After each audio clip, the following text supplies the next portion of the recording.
شهر رمضان الذي أنزل فيه القرآن۔ بسم اللہ الرحمن الرحیم۔ معزز ناظرین السلام علیکم، میں ہوں آپ کا میزبان ساجد رضوی۔ آپ تمام ناظرین کا استقبال کرتا ہوں چینل ون کے اس بے حد ہی خاص پروگرام میں۔ جی ہاں ناظرین، ماہ مبارک رمضان کا مہینہ جیسے ہی شروع ہوتا ہے، ہم سب کا اٹینشن پورا ہمارا جو ہوتا ہے، فوکس ہوتا ہے، وہ ہمارے روزے پر ہوتا ہے۔ جاننا یہ ہوتا ہے کہ ہر مہینہ ہم زندگی گزارتے ہوتے ہیں، لیکن اس مہینے میں ہماری خاص توجہ ہوتی ہے کہ ہم اللہ تعالیٰ کی بارگاہ میں اپنی نیت کے ساتھ، خالص نیت جسے کہتے ہیں، اس طرح سے زندگی گزار سکیں۔ لیکن اس مہینے کو اتنی اہمیت کیوں حاصل ہے، اور اس میں روزہ رکھنے کے لیے کیوں کہا گیا ہے، اور اس کا کیا فائدہ ہے کہ ایک مہینہ، کوئی ایک دو دن روزہ رکھنے کی بات نہیں ہو رہی، پورے مہینے روزہ رکھنے کی بات ہو رہی ہے، تو اس پر جاننا ضروری ہے۔ جس طرح سے ہر سال ماہ مبارک رمضان آتا ہے، اسی طرح سے ہر سال اس پر بات کرنا بھی بہت ضروری ہوتا ہے۔ تو اس موضوع پر بات کرنے کے لیے آئیے شو پر استقبال کرتے ہیں، بڑے ہی عزت اور احترام کے ساتھ ملاقات کرتے ہیں حجت الاسلام والمسلمین عالی جناب مولانا سید عبداللہ عابدی صاحب قبلہ سے۔ السلام علیکم۔ وعلیکم السلام ورحمۃ اللہ وبرکاتہ۔ پروگرام کا آغاز ہو چکا ہے، آپ کا شکریہ ادا کرنا چاہتا ہوں کہ آپ نے قیمتی وقت نکالا، اور آج امید کرتا ہوں کہ ہمارے جو چینل کے ناظرین ہیں، اہم پیغام اس مہینے میں پہنچے گا ان تک۔ تو میں یہ جاننا چاہتا ہوں قبلہ، یوں تو ہر مہینہ اللہ تعالیٰ کا مہینہ ہے،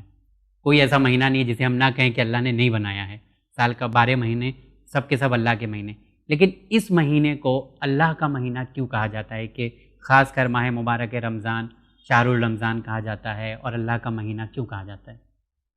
اعوذ باللہ من الشیطان الرجیم، بسم اللہ الرحمن الرحیم، الحمد للہ رب العالمین، والصلاة والسلام علی سیدنا محمد وآل بیتہ الطیبین الطاہرین ولعنۃ الدائمۃ علی اعدائہم اجمعین، اما بعد۔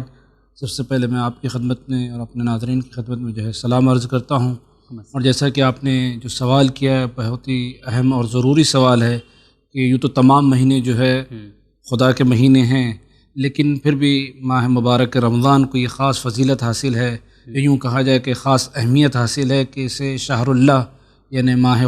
خدا کے مہینے کے نام سے یاد کیا جاتا ہے۔ اس مہینے کی فضیلت اور عظمت کو خداوند عالم نے اپنے نبی کی زبان مبارک سے بیان کرتے ہوئے، جیسا کہ ہمارے ناظرین نے بھی خطبہ شعبانیہ میں سنا ہوگا کہ پیغمبر اکرم صلی اللہ علیہ وآلہ وسلم نے ماہ رمضان آنے سے ہی پہلے باقاعدہ خطبہ شعبانیہ کے ذریعے سے یہ پیغام دیا تھا کہ اے لوگو، تمہاری طرف وہ مہینہ آ رہا ہے کہ جو خدا کا مہینہ یعنی شہر اللہ ہے، اللہ کا مہینہ ہے۔ اگرچہ ہم سب جانتے ہیں کہ تمام مہینے، تمام ایام، تمام دن اور تمام راتیں خدا کی ہیں، بالکل، لیکن یہ جو نسبت دی گئی ہے اس مہینے کو، اور اس مہینے کی طرف جو اضافت دی گئی ہے، یعنی خداوند عالم کی طرف جو اضافت دی گئی ہے، دراصل خداوند عالم اس مہینے کے تقدس، اس کی بزرگی، اس کی فضیلت اور اس کی اہمیت کو بتانا چاہتا ہے کہ یہ کتنا بافضیلت مہینہ ہے، یہ کتنا باعظمت مہینہ ہے، اور اس کی منزلت اور اہمیت کیا ہے۔ لہذا آپ اور ہم جانتے ہیں، ہمارے ناظرین بھی جانتے ہیں کہ جب نسبت اور اضافت کی گفتگو آتی ہے، جب بات آتی ہے کہ جب بھی کسی چیز کو کسی بڑی چیز سے نسبت دی جائے، یوں کہا جائے کہ جب چھوٹی چیز کو کسی بڑی چیز کی طرف نسبت دی جاتی ہے تو اس چھوٹی چیز کی اہمیت بڑھ جاتی ہے، خواہ وہ مکان ہو خواہ وہ زمان ہو۔ ہم دیکھتے ہیں کہ یوں تو گھر تو بہت سارے گھر ہیں، لیکن کعبے کو جب بیت اللہ کہا گیا، اللہ کا گھر، تو اس کی عظمتوں میں اضافہ ہوتا ہے۔ اسی طرح سے جب اس مہینے میں اور دیگر مہینوں میں بہت زیادہ فرق نہیں ہے، لیکن جب اس کو اللہ کی طرف نسبت دی گئی تب اس کی عظمت، اس کی بزرگی اور اس کے تقدس میں بہت زیادہ اضافہ ہوتا ہے۔ اسی لیے ہم دیکھتے ہیں کہ روایات میں بھی ائمہ معصومین علیہم السلام نے اس طرف لطیف اشارہ کیا ہے، جیسا کہ آپ کے اور ہمارے پہلے امام مولا الموحدین امیر المؤمنین حضرت علی ابن ابی طالب علیہ السلام آپ فرماتے ہیں کہ حضور اکرم صلی اللہ علیہ وآلہ وسلم نے مجھ سے فرمایا، شعبان شہری و شہر رمضان شہر اللہ، کہ شعبان جو ہے میرا مہینہ ہے، لیکن شہر رمضان جو ہے یہ اللہ کا مہینہ ہے۔ اب اس کے بعد اس کی عظمت کو بیان کیا کہ دیکھیں، جو ابھی ہم نے کہا کہ اس کی نسبت چونکہ خدا کی طرف ہے، لہذا اور اس میں جو ہے اس کی عظمت میں، اس کی منزلت میں اضافہ ہو جاتا ہے۔ تو خود مولا امیر المؤمنین علیہ السلام فرماتے ہیں کہ جو میرے مہینے میں یعنی شعبان میں روزہ رکھے گا، میں روز قیامت اس کی شفاعت کا ذمہ دار ہوں اور ضامن ہوں۔ لیکن جو شہر خدا میں یعنی ماہ مبارک رمضان میں روزہ رکھے گا تو خداوند عالم سب سے پہلے جو اس کو جزا اور ثواب عنایت کرے گا، آپ فرماتے ہیں کہ قبر میں اسے وحشت محسوس نہیں ہوگی بلکہ وہ اپنی قبر میں انسیت محسوس کرے گا، وہ مانوس ہوگا۔ ہم جانتے ہیں بارہا علماء سے، ہمارے ناظرین نے بھی سنا ہے کہ ہر انسان کی قبر روزانہ اسے 3 مرتبہ آواز دیتی ہے، اور 3 مرتبہ مختلف آوازیں دیتی ہے، پکارتی ہے کہ انا بیت الوحشہ، کہ میں وحشت کا گھر ہوں، انا بیت الظلمہ، کہ میں ظلمت کا یعنی تاریکی کا گھر ہوں، میں تنہائی کا گھر ہوں، لہذا اپنے لیے چراغ لے کر آؤ، اپنے لیے کوئی مونس اور مددگار لے کر آؤ، اس لیے کہ وحشت ہوتی ہے۔ جی جی۔ اور اگر کوئی ماہ مبارک رمضان میں روزہ رکھتا ہے تو حضور اکرم صلی اللہ علیہ وآلہ وسلم فرماتے ہیں کہ اس کی جو وحشت قبر کی ہے خداوند عالم اس کو دور کر دیتا ہے، سب سے پہلے جو جزا اس کو ملتی ہے جی، اور اس کی تنہائی جو ہے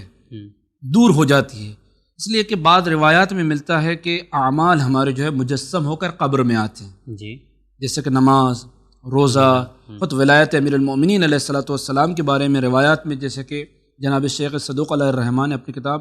جامع الاخبار وغیرہ میں نقل کیا ہے، خود اعمال ہمارے مجسم ہو کر ہمارے قبر میں آتے ہیں اور ہماری تنہائی کو دور کرتے ہیں اور تاریکی کو دور کرتے ہیں، مونس اور مددگار ہوتے ہیں، اور انسان اپنی قبر میں اگرچہ تنہا ہوتا ہے نہ تو لیکن اس کو وحشت ہوتی ہے، نہ اس کو تنہائی محسوس ہوتی ہے، اور نہ وہ گھبراتا ہے، جس طرح سے روایات میں ہے کہ مردہ جب اٹھتا ہے تو بہت گھبراتا ہے، بہت پریشان ہوتا ہے، اس لیے کہ 3 منزلیں بڑی سخت ہوتی ہیں انسان کے اوپر، جیسا کہ روایات میں ملتا ہے کہ جس وقت مردے کو جو ہے گھر سے قبرستان کی طرف لایا جاتا ہے، دوسری منزل ہوتی ہے جب قبر میں اتارا جاتا ہے، جس کے بارے میں جیسا کہ زیارت عاشوراء میں بھی ہم دعا میں جیسا کہ پڑھتے بھی ہیں، زیارت عاشوراء میں پڑھتے ہیں اللہم ارزقنی شفاعت الحسین یوم الورود، تو جب امام سے پوچھا کہ یوم الورود سے کیا مراد ہے تو کہا قبر میں اتارتے وقت، اس لیے کہ سب سے زیادہ خود ساتویں امام نے اس کی طرف اشارہ کیا ہے، آپ فرماتے کہ انسان بہت زیادہ تنہائی محسوس کرتا ہے، وحشت محسوس کرتا ہے، اور تیسری منزل قبر کی ہوتی ہے، یہ انسان سب سے زیادہ وحشت اور تنہائی محسوس کرتا ہے۔ تو اگر انسان جو ہے ماہ مبارک میں روزہ رکھتا ہے تو اس کی وحشت دور ہوتی ہے، اور تیسرا کہ جب وہ اپنی قبر سے نکلے گا، جب بھی نکلے گا، چاہے روز بعث چاہے روز ظہور، جیسے بھی خداوند عالم چاہے گا، تو حضور اکرم صلی اللہ علیہ وآلہ وسلم فرماتے کہ چہرہ اس کا نورانی ہوگا، اس لیے کہ ہم جانتے ہیں، ہم نے پڑھا ہے کہ جس وقت قرآن مجید نے بھی اس کی طرف کئی مقامات پر اشارہ کیا ہے کہ جب لوگ مبعوث ہوں گے تو کچھ چہرے ایسے ہوں گے جو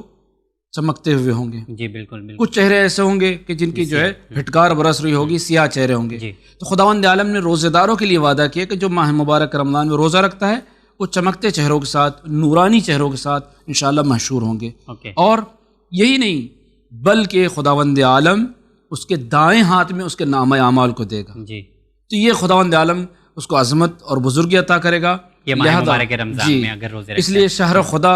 اور ماہ مبارک رمضان کو شہر اللہ کہا جاتا ہے کہ خدا نے اس کو اپنے لیے مخصوص کیا ہے اور اپنے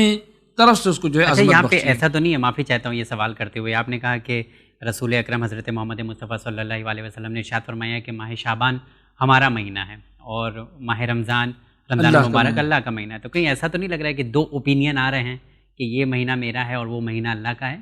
اصلاً دیکھیے مطلب میں چاہتا ہوں کہ اس کو کلیئر کر دیں، کیونکہ ہم لوگ یہ جانتے ہیں کہ اللہ ہے، رسول ہے، جی کوئی فرق نہیں ہے، ائمہ ہے، کوئی فرق نہیں ہے، لیکن خداوند عالم نے اس طرح سے بہت ساری چیزوں کو تقسیم، جس طرح آپ جس سوال ہے کہ آپ چاہتے ہیں کہ جو تقسیم خداوند عالم نے کیا ہے، تو دراصل یہ جو تقسیم ہے یہ صرف اور صرف اس لیے کہ تاکہ لوگ زیادہ سے زیادہ جو ہے ثواب کو حاصل کریں، بالکل کوئی فرق نہیں ہے۔ رجب شعبان، جیسے کہ رجب کے لیے ملتا ہے کہ مولا امیر المؤمنین سے منسوب ہے، شعبان جو ہے خود پیغمبر اکرم سے منسوب ہے، رمضان خداوند عالم سے منسوب ہے، یہ تاکہ لوگ زیادہ سے زیادہ جو ہے تو ایسا ہے کہ شعبان سے زیادہ برتری جو ہے ماہ مبارک رمضان کو حاصل ہے؟ یقیناً، چونکہ ماہ مبارک رمضان کی ایک اپنی خاص اہمیت حاصل ہے، اس کو خاص امتیاز حاصل ہے۔ اچھا، ایک اور چیز کی وجہ سے جو آپ نے بتایا ہے تو ایک حدیث بتایا ماشاءاللہ سے لوگ سمجھ سکیں کہ ماہ مبارک رمضان کی کیا اہمیت ہے، کیا فضیلت ہے، لیکن ایک اور چیز ہے جو ماہ مبارک رمضان میں بچپن سے سنتے ہوئے آ رہا ہوں کہ اس ماہ میں شیطان کو قید کر دیا جاتا ہے، تو یہ کس حد تک صحیح ہے بات کہ قید ہو جاتا ہے تو 11 مہینے اسے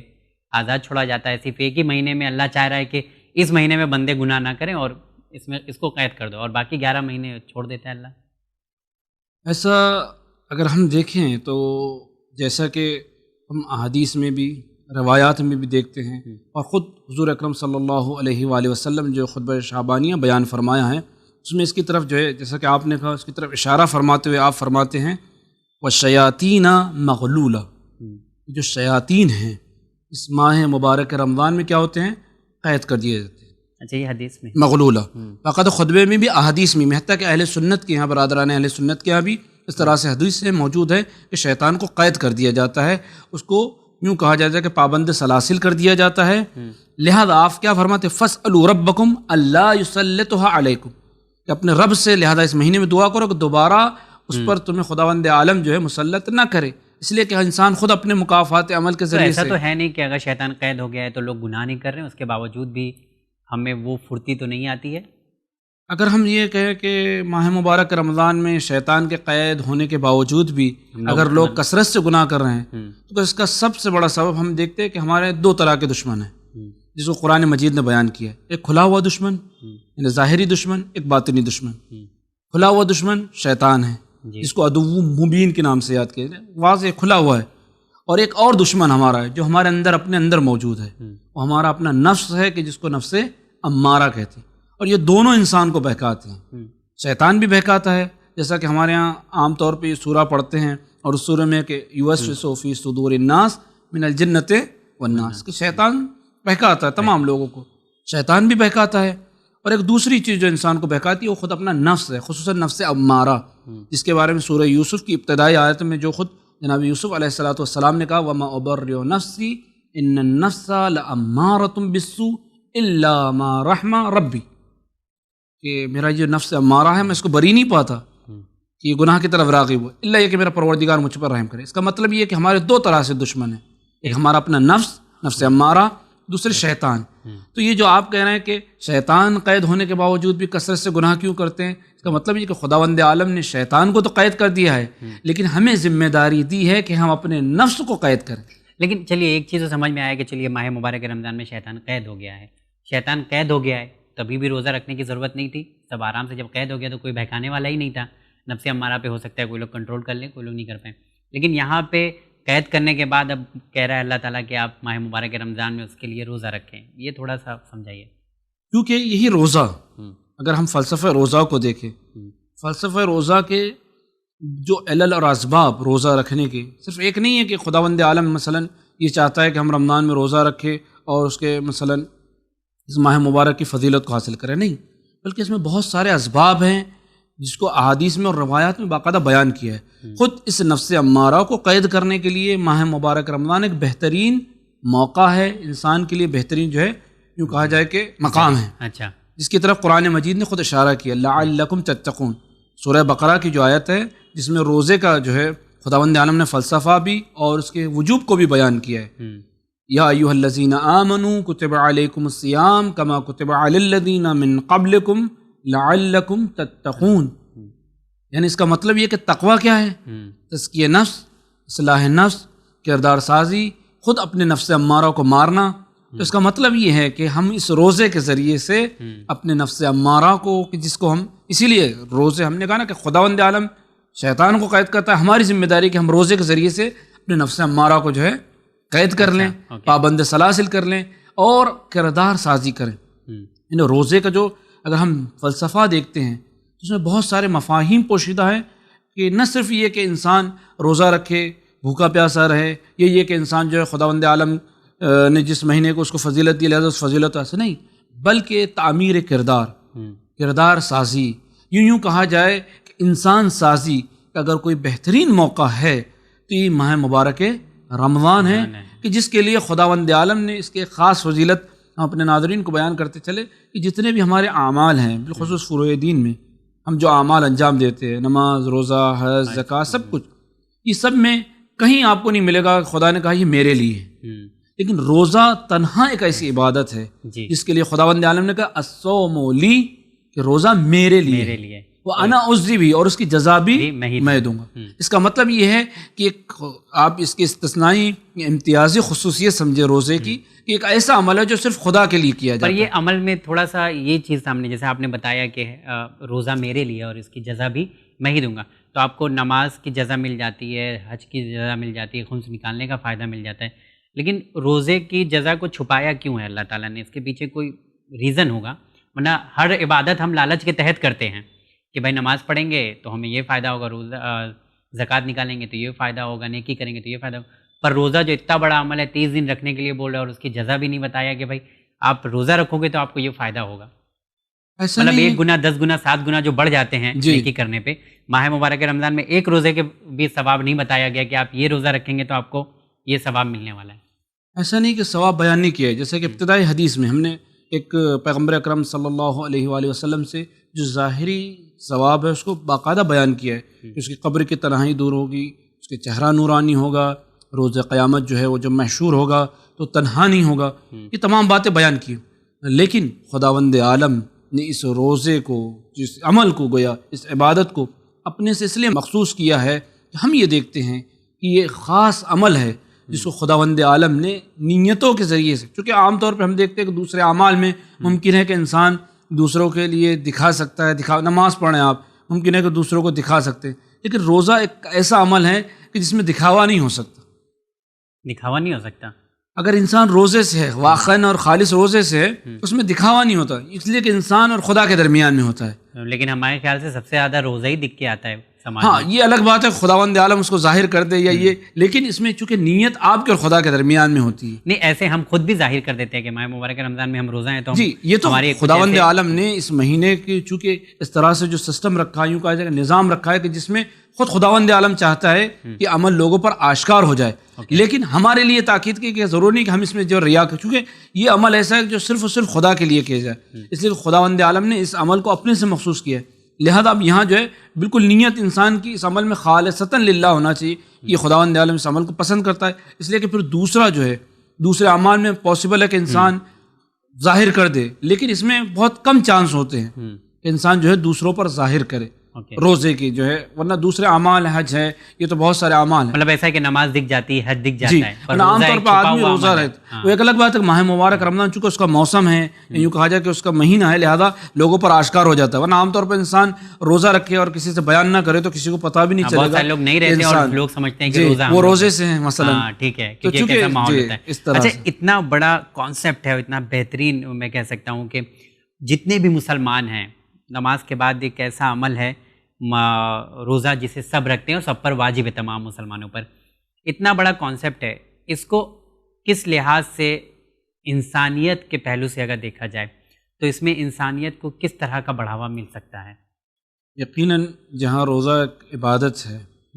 جہاں روزے کی اتنی فضیلت اور اہمیت ہے، تو اس میں انسانیت کا بہت بڑا عمل اور دخل ہے. اس لیے کہ دراصل روزہ، جیسا کہ ہم نے ابتدا میں کہا کہ کردار سازی، انسان سازی، یہ جو ہے مرحلے طے کرنے کے بعد ہم دیکھتے ہیں کہ پھر انسان جو ہے انسانیت کی، چونکہ ہمارا جو سماج ہے، ہمارا معاشرہ ہے، اگر حقیقی روزہ دار ہو تو ظاہر سی بات ہے کہ صرف بھوکا پیاسا نہیں رہے گا، بلکہ حقیقی روزے کا اگر وہ مفہوم سمجھے گا واقعاً. جیسا کہ آج ہم دیکھتے ہیں کہ بہت زیادہ فقدان پایا جاتا ہے کہ لوگ روزے کو صرف بھوک اور پیاس کا نام دیتے ہیں، جبکہ روزہ صرف بھوک اور پیاس کا نام نہیں ہے، بلکہ روزہ اس سے بڑھ کر ہے. مگر احادیث اور روایات میں دیکھتے ہیں دراصل روزہ خود کردار سازی کا نام ہے، روزہ انسان سازی کا نام ہے. جب روزہ کردار سازی اور انسان سازی کا نام ہے تو دراصل ہم یہ دیکھتے ہیں کہ اس روزے میں ہمیں ان تمام چیزوں کی تاکید کی گئی ہے کہ ہم انسانیت کی خدمت کریں، معاشرے کی خدمت کریں، سماج کی خدمت کریں. اب یہ کس طرح سے کرتے ایک الگ بات ہے، لیکن ہمیں ان تمام چیزوں کی باقاعدہ تاکید کی گئی ہے، چاہے وہ حسن خلق کے ذریعے سے ہو یا اور دوسرے اعمال کے ذریعے سے ہو، صلہ رحمی کے ذریعے سے ہو. یعنی گویا اگر ہم دیکھتے ہیں روایات کو تو ہمیں یہ ملتا ہے کہ روزہ دراصل کردار سازی کے ساتھ ساتھ انسانیت سازی، اور انسانیت سازی کے ساتھ ایک نئے معاشرے کی تشکیل میں جو ہے اہم کردار ادا کرتا ہے، اگر ہم حقیقی روزے کے مفہوم کو سمجھتے ہیں تب. یعنی اگر ہم یہ صرف بھوک اور پیاس سمجھتے تو شاید ہم اپنے آپ کو درست نہ کر پائیں، سدھار نہ پائیں، تو اچھا جائے کہ ہم معاشرہ اور سماج کو تشکیل دے سکیں. کیا ایسا ہے کہ ماہ مبارک رمضان کے روزے کے ذریعے انسان کے دل میں انسانیت پیدا ہو سکتی ہے؟ یقیناً، چونکہ یہ بہت کہ آج کل کا جو جیسا ماحول ہم لوگ دیکھ رہے ہیں، اس ماحول کا اگر مشاہدہ کریں تو یقیناً نفسا نفسی کا عالم ہے. اور اگر ماہ مبارک رمضان کے ذریعے روزہ رکھ کے ہم اللہ سے بے پناہ محبت کر سکتے ہیں تو کیوں نہیں ہم انسانیت کا پیغام بھی دیں؟ یعنی گویا اگر ہم دیکھتے ہیں کہ روزہ جس میں انسان بھوکا ہوتا ہے، پیاسا ہوتا ہے،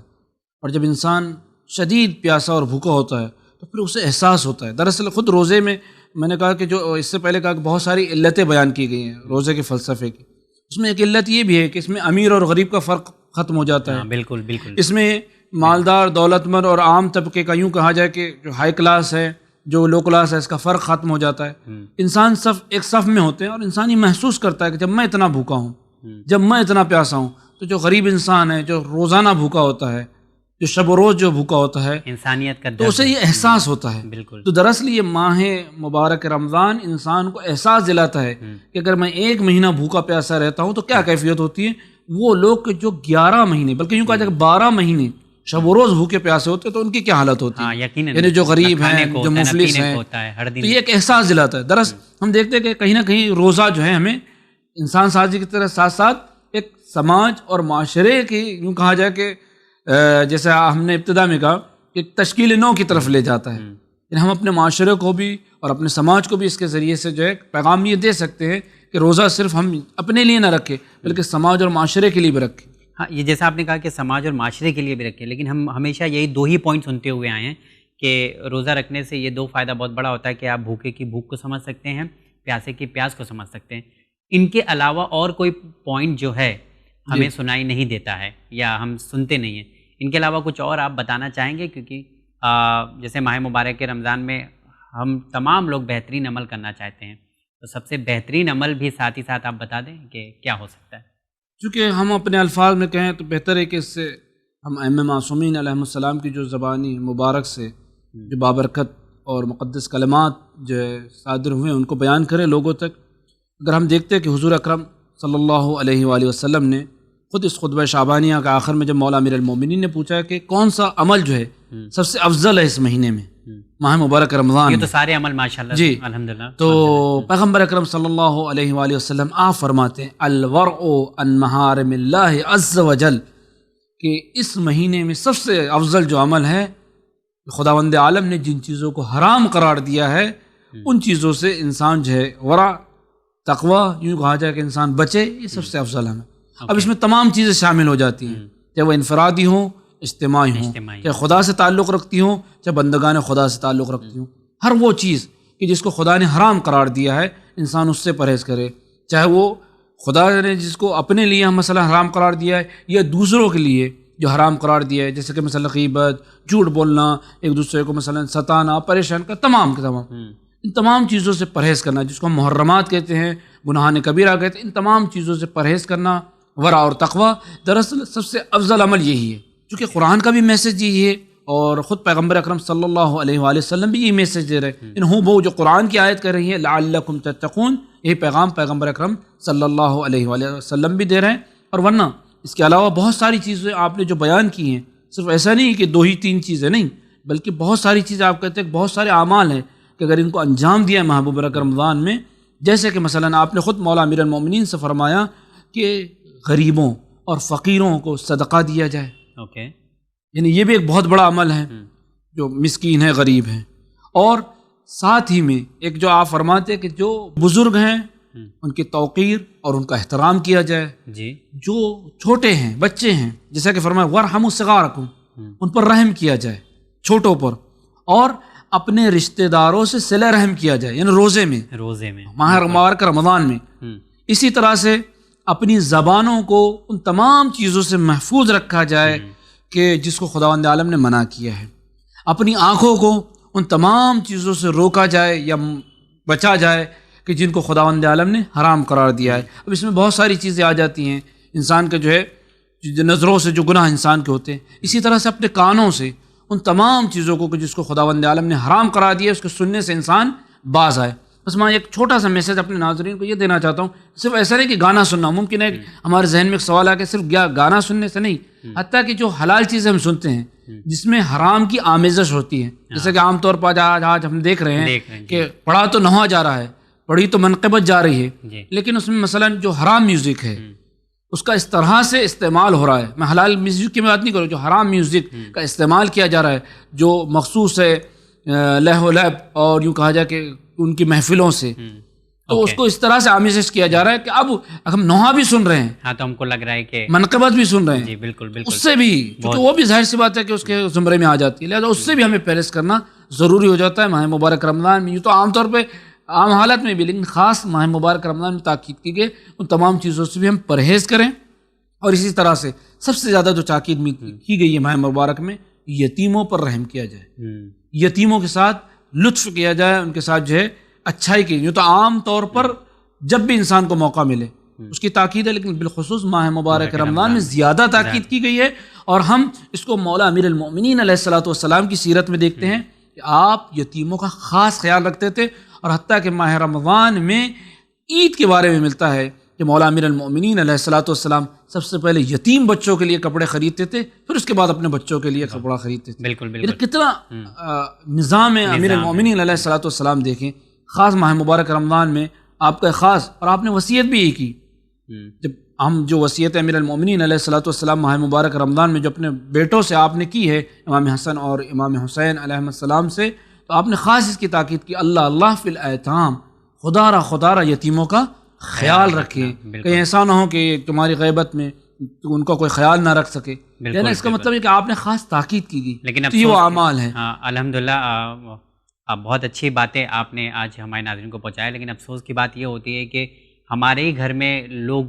یتیموں کا خیال نہیں رکھتے ہیں، لوگ ان کو اوپر اتنی توجہ نہیں دیتے ہیں، خاص کر ان لوگوں کو زیادہ توجہ دی جاتی ہے جن کا باپ موجود ہوتا ہے، جن کی ماں موجود ہوتی ہیں، اور جن کے پاس پیسہ ہوتا ہے، اور جن کے پاس کوئی نہیں ہوتا ان کا کوئی دیکھ ریکھ کرنے والا نہیں ہے۔ لیکن آپ نے شاید ماہ مبارک رمضان کے حوالے سے یہ بیان کر دیا کہ خاص کر اس ماہ میں ہم کو زیادہ اٹینشن دینا چاہیے ان لوگوں کو۔ قبلہ آپ کا بہت بہت شکریہ، وقت بہت کم ہے، نہیں تو ایسے ہی گفتگو اور کئی اہم پیغام آپ تک ناظرین تک پہنچاتے آپ، لیکن انشاءاللہ اگلے ایپیسوڈ میں پھر آپ سے ملاقات کریں گے اور ماہ مبارک رمضان کے سلسلے سے اس گفتگو کو آگے بڑھائیں گے انشاءاللہ۔ تو جی ہاں ناظرین، اس پروگرام کو آگے بڑھائیں گے انشاءاللہ، اور چند اور سوالات ہیں جس کے جواب حاصل کرنا بہت ضروری ہے، کیونکہ ایک ایسا عمل ہے جو ہم سب مل کر انجام دے رہے ہیں، اور اس عمل کے لیے ہم سب لوگ بڑی محنت کرتے ہیں، اور کوشش یہ کرتے ہیں کہ ہمارا جو عمل ہے اس ماہ مبارک رمضان میں اللہ تعالیٰ قبول کر لے، تو کیوں نہ اسے اور بہتر بنایا جائے۔ اگلے پروگرام میں اور جاننے کی ہم لوگ کوشش کریں گے کہ کیسے ہم لوگ اپنے روزے کو خالص اللہ کے لیے رکھ سکتے ہیں، اور کیسے ہم لوگ ماہ مبارک رمضان کو اپنے لیے ایک بہترین مہینہ ثابت کر سکتے ہیں۔ دیکھتے رہیے چینل میں، بہت بہت شکریہ۔